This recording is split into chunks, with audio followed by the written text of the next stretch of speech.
12:23 a.m. Central Time on October 11th, 2025. I had trouble falling asleep.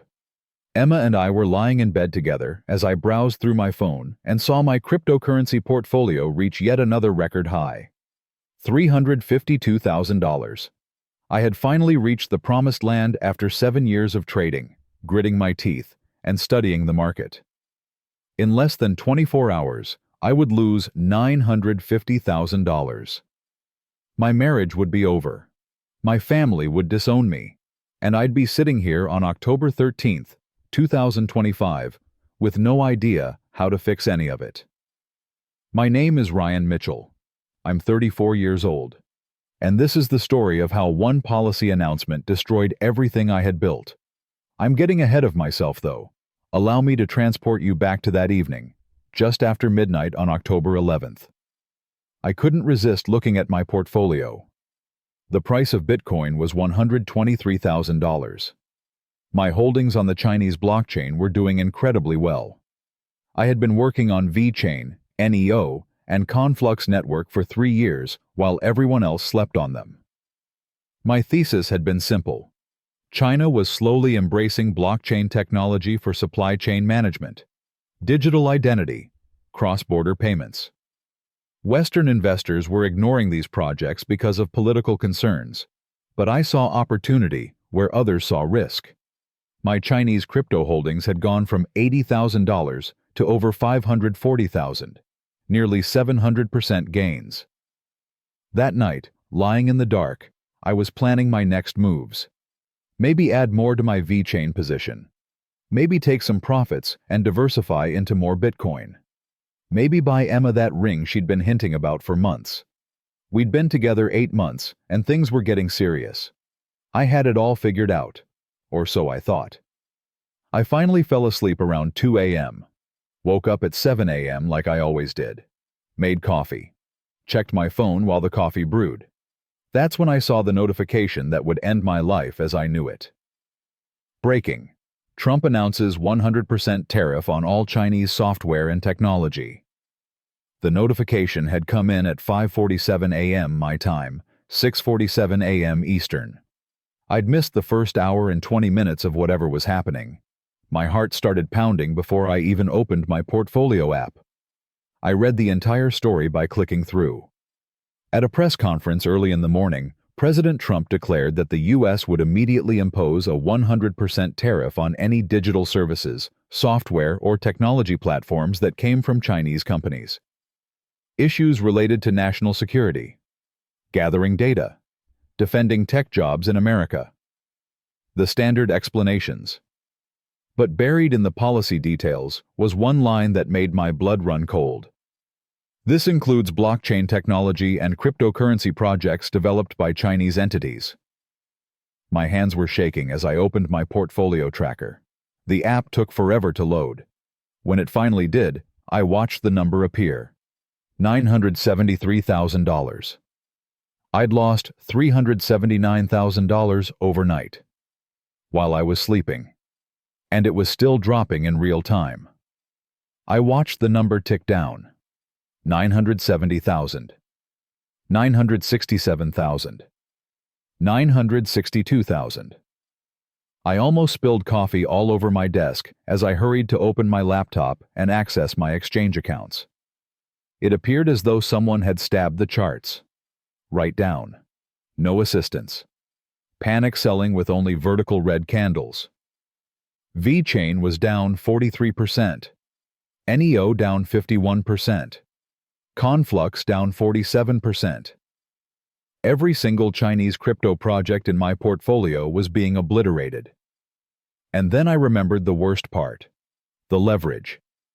I was using 3 times leverage on about half my Chinese crypto positions. I'd been so confident, so sure that these projects were going to keep climbing, that I'd used borrowed money to amplify my gains. That borrowed money was about to destroy me.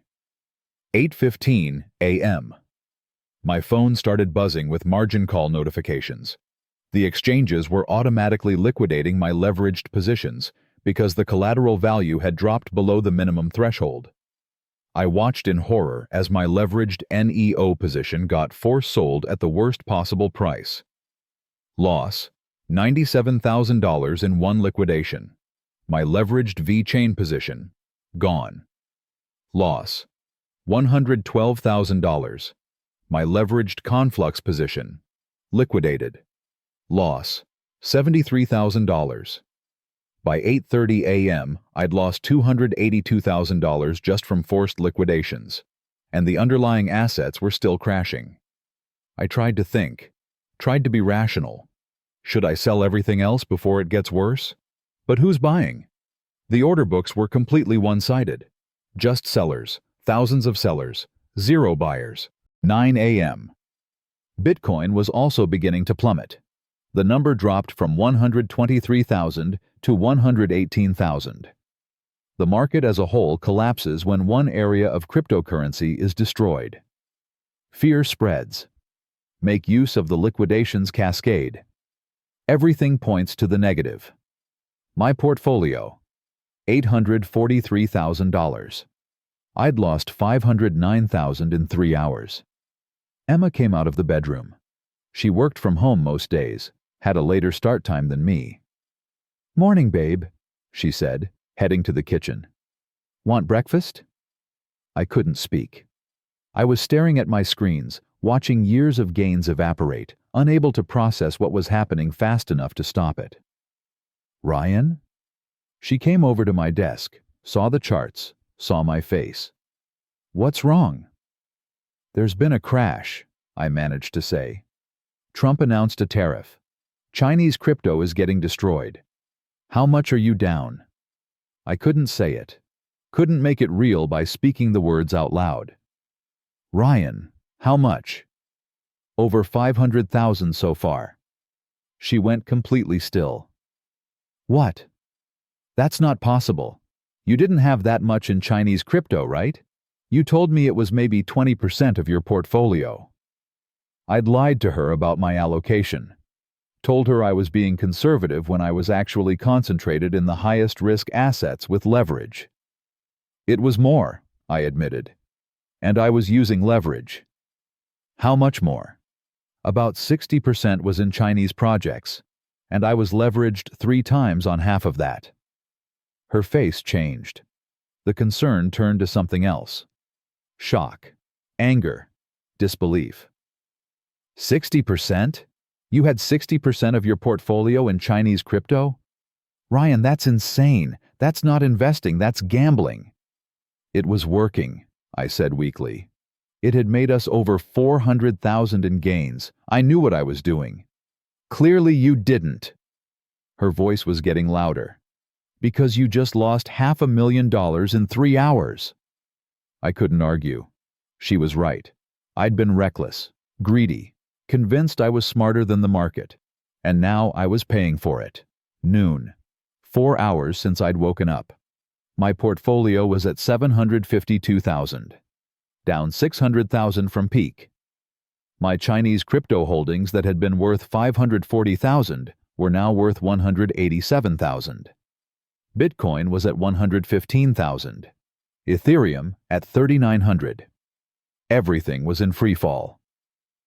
Emma had gone into the bedroom. I could hear her on the phone, probably calling her sister. I didn't blame her. This affected her too. We'd been talking about moving in together officially, about getting engaged, about building a life. All of that just died with my portfolio. 2 p.m. I made the decision to sell my remaining Chinese crypto. I couldn't watch it go to zero. Sold everything at 70 to 85% losses from peak. Got out with $193,000 from positions that had been worth $540,000 that morning. $347,000 lost on Chinese crypto alone. But my Bitcoin and Ethereum were down too. The whole market was tanking. Bitcoin had hit 113,000. My remaining holdings were bleeding. 6 p.m. End of trading day. Bitcoin had stabilized at 110,000. My portfolio had stabilized at $484,000. I'd started the day with 1,352,000. I now had 484,000. Loss: $868,000 in one day. Emma hadn't spoken to me since the morning. I'd tried to talk to her a few times, but she'd shut me down. "I need space," was all she'd say. That evening, she came out of the bedroom with her laptop, sat down across from me at the kitchen table. "I've been reading about this crash," she said. Her voice was cold, controlled. $19 billion in market cap evaporated today. Thousands of people got liquidated. This isn't just you being unlucky. This is you taking crazy risks and losing. I know. How much do we actually have now? In total? 484,000 in crypto. That's it. That's everything. We had over $1 million yesterday morning. I know. And now we have less than half of that because you decided to go all in on Chinese crypto with borrowed money. I didn't think something like this would happen. The tariff came out of nowhere. Nobody predicted this. That's exactly why you're supposed to diversify. She was trying to stay calm, but I could hear her voice cracking. That's why you don't put 60% in one category. That's why you don't use leverage. Because unpredictable things happen. I had no defense. She was absolutely right. Ryan, I asked you a month ago about your crypto. You told me it was mostly Bitcoin and Ethereum. You told me you were being conservative. You lied to me. I didn't want you to worry. You didn't want me to stop you from being reckless, you mean? If I'd known you had over $500,000 in leveraged Chinese crypto, I would have told you to sell, and you would have argued with me. So you just lied instead. I'm sorry. Sorry doesn't fix this. She closed her laptop. I need to think about whether I can be with someone who lies to me about money and makes reckless decisions that affect both of our futures. She went back to the bedroom. I sat at the kitchen table, staring at nothing, trying to understand how I'd lost everything in one day. October 12th, 2025. I woke up on the couch. Emma had locked the bedroom door. My portfolio was at $479,000. It had dropped another $5,000 overnight as Asian markets continued selling. Total loss, $873,000 in 24 hours. I made coffee with shaking hands, checked Twitter. Crypto. Twitter was a wasteland of loss porn and despair. People posting their liquidation notices, their portfolio screenshots, their losses. Some had lost more than me. Some had lost everything. Some had lost money they'd borrowed from family. Money they'd taken from 401ks. House down payments. College funds. I found a Discord server called October 11th Survivors. 3,000 people had joined overnight. All of us hit by the Trump tariff crash. All of us trying to process what had happened. I read the stories for hours. Marcus, a man who liquidated and leveraged NEO, had lost $387,000. A woman named Sarah had lost the $340,000 she had used as a down payment for her home. Chen Wei, a Singaporean trader, lost $2.3 million, nearly all of it in Chinese cryptocurrency. The common thread wasn't just the losses, it was the lies we'd told. To ourselves, to our families. We'd all been convinced we knew what we were doing. We'd all been wrong. Around 10 a.m., Emma came out of the bedroom. She'd clearly been crying. She sat down across from me. I talked to my mom last night, she said. Told her what happened. She thinks I should leave you. My stomach dropped. Emma, let me finish. I told her I needed to think about it. That we've been together 8 months and I care about you. But then I started thinking about what the next few years would look like. We can rebuild. I still have almost 500,000. That's more than most people.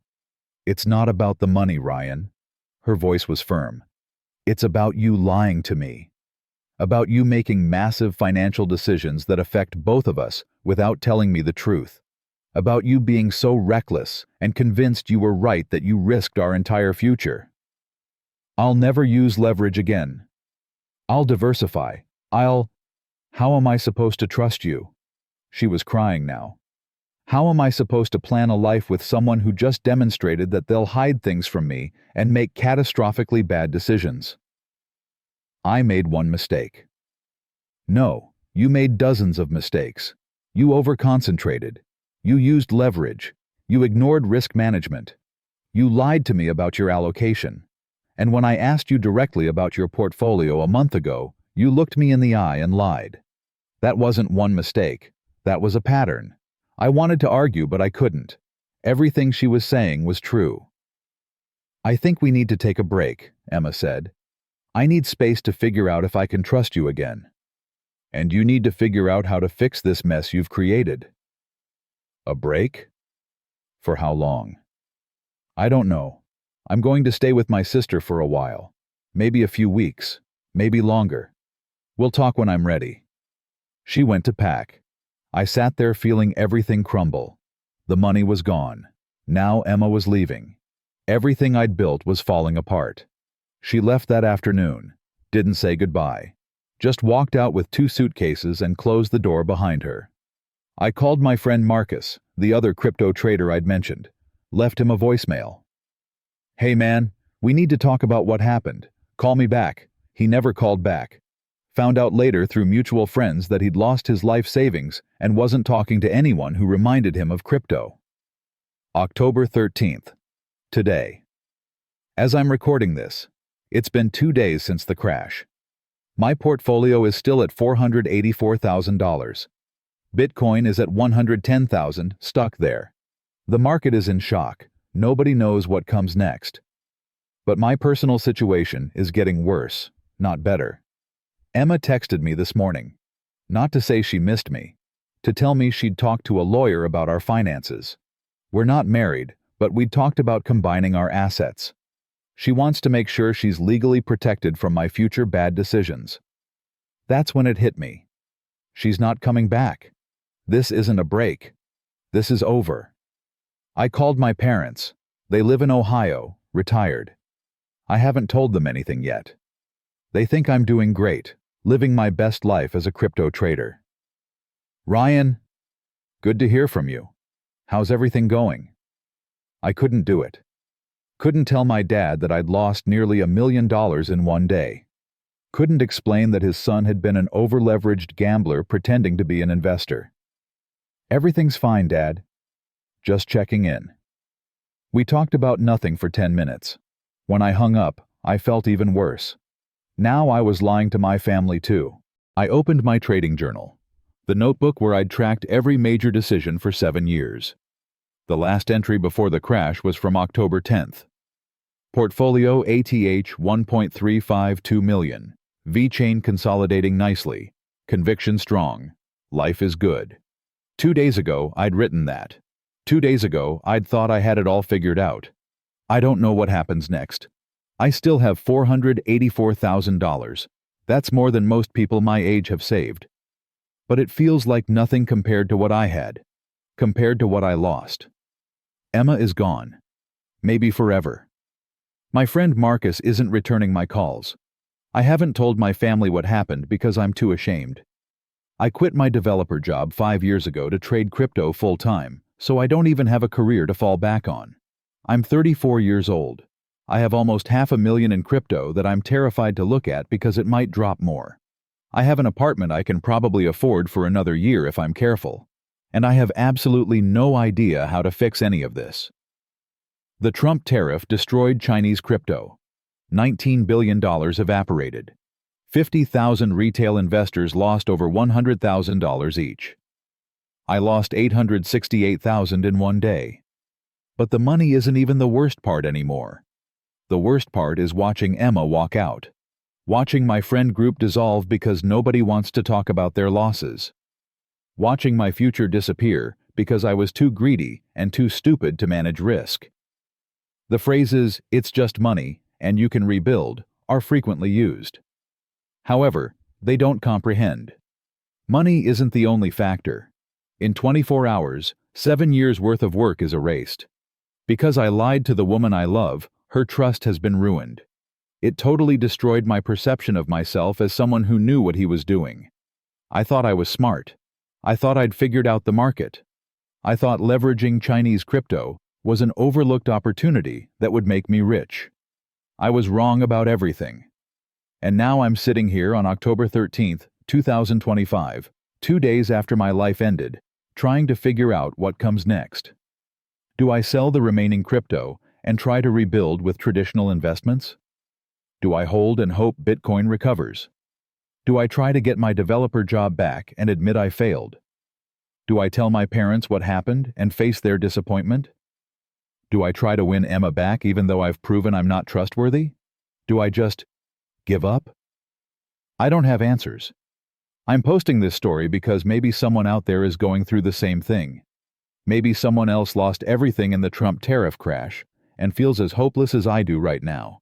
Or maybe I'm just screaming into the void because I don't know what else to do. It's 6 p.m. on October 13th, 2025. I'm sitting in my apartment that suddenly feels too expensive, too empty, too full of reminders of what I had 2 days ago. Emma's stuff is still here, her books on the shelf, her coffee mug in the cabinet, her jacket hanging by the door. But she's not coming back for them. She's not coming back at all. I keep checking my phone hoping she'll text, hoping she'll say she overreacted, that we can work through this. But the only notification I get is from my portfolio app telling me Bitcoin is down another 2%. 473,000 now. Lost another 11,000 today just from market drift. This morning, I finally told my brother what happened. He lives in Seattle, works in tech, always thought crypto was a scam.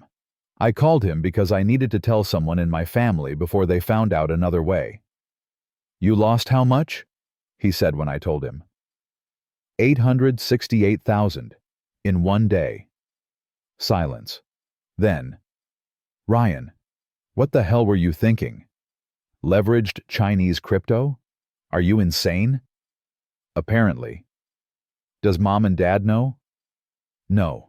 And please don't tell them. I need to figure out how to explain this." "You need to explain how you gambled away $1 million? Good luck with that, bro. They're going to be devastated. You were supposed to be the successful one. That hurt because it was true. I was the one who'd gone to college, learned to code, got into crypto early, seemed to have everything figured out. My brother had struggled more, taken longer to find his career path. And now I'd thrown away everything, while he'd steadily built a normal, stable life. "I have to go," my brother said.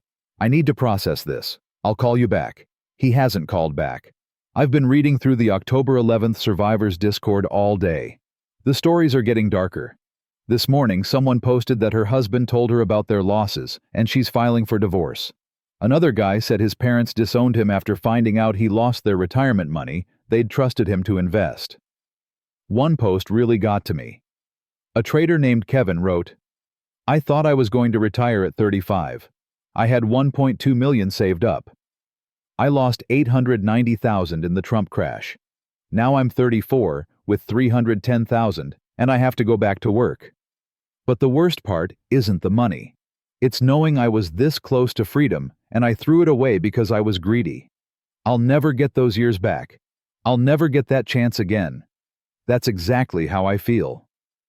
I was this close. $1.35 million. That was enough. I could have taken profits, could have diversified, could have stopped using leverage, could have been conservative and lived off my gains for years while building something real. Instead, I kept pushing, kept concentrating, kept leveraging, kept chasing more even though I already had enough. And now it's gone. Around 3 p.m. I got an email from Emma. Not a text, an email. That's how serious this is. "Ryan, everything has been on my mind a lot lately. I spoke with a therapist, my mother, and my sister. I must tell you the truth. I doubt that I will ever be able to trust you again. It goes beyond the money you lost. It has to do with your repeated lies to me regarding the allocation of your portfolio. You specifically told me that you weren't being risky when I asked. You lied while looking me in the eye. I can't build a life with someone who does that. I can't plan a future with someone who makes catastrophically bad financial decisions and hides them from me. I'm sorry, but I think we need to end this relationship permanently. I'll come by next week when you're at work to get the rest of my things. Please don't try to contact me before then. I need space to process this. I hope you figure out how to rebuild from this, but I can't be part of that process. Emma. I've read that email about 50 times, each time hoping it says something different. But it doesn't. It's over. She's done. And I can't even blame her because she's absolutely right about everything. I lied. I was reckless. I gambled with our future. And now I'm paying the price. I haven't eaten today. Can't stomach food. Just coffee and water and sitting at my desk staring at charts that don't make sense anymore. Bitcoin is at 110,000. It's been stuck there for 2 days. Nobody knows if it's going to recover or crash further. The uncertainty is killing me as much as the actual losses. Part of me wants to sell everything right now. Take the 473,000, put it in index funds, get a normal job, try to rebuild a normal life. Cut my losses and accept that crypto was a failed experiment. But another part of me thinks, what if Bitcoin recovers to 123,000? What if Chinese crypto drama settles and the market bounces back? If I sell now at the bottom, I'm locking in maximum losses. If I hold, maybe I can recover some of this. But that's the same thinking that got me here.